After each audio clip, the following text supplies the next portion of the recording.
मवियाच्या जागा वाटपावर शिक्कामोर्तब आता जवळपास झाल्यात जमाय।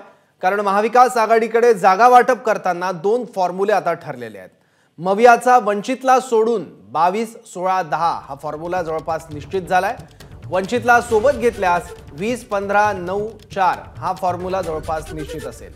ठाकरे गटाला 20, काँग्रेस पक्षाला 15, शरद पवार पक्षाला 9, वंचित बहुजन आघाडीला 4 जागा दिल्या जातील। वंचित बहुजन आघाडीला ठाकरे गटाच्या कोट्यातून 2, काँग्रेस पक्षाच्या कोट्यातून 1 आणि शरद पवार पक्षाच्या कोट्यातून 1 जागा देण्यावर पक्षांची तयारी आहे। वंचित बहुजन आघाडीच्या भूमिकेकडे आता लक्ष आहे। हातकणंगले लोकसभा मतदारसंघात राजू शेट्टी शेतकरी स्वाभिमानी पक्षाला महाविकास आघाडी बाहेरून पाठिंबा देणार आहे। सांगलीची जागा शिवसेना ठाकरे गटाला तर रामटेक जालन्याची जागा काँग्रेस पक्षाला मिळणार आहे।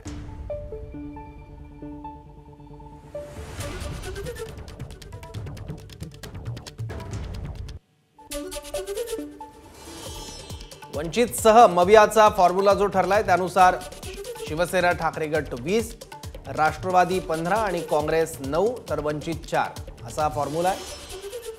तर वंचित शिवाय मवियाचा फॉर्म्युला आहे शिवसेना ठाकरे गटाला 22, राष्ट्रवादी काँग्रेस शरद पवार गटाला 16 आणि काँग्रेसला 10।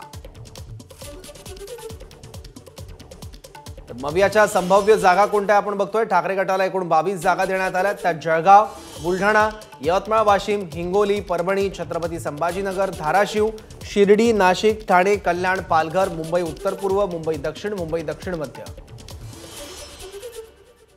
त्याचबरोबर मुंबई उत्तर पश्चिम, उत्तर मुंबई, रत्नागिरी, सिंधुदुर्ग, रायगड, सांगली, हातकणंगले इथे स्वाभिमानीला बाहेरून पाठिंबा दिला गेलाय आणि मावळ। काँग्रेसला एकूण 16 जागा आहेत। पुणे, नंदुरबार, धुळे, नागपूर, अमरावती, भंडारा, चंद्रपूर, गडचिरोली,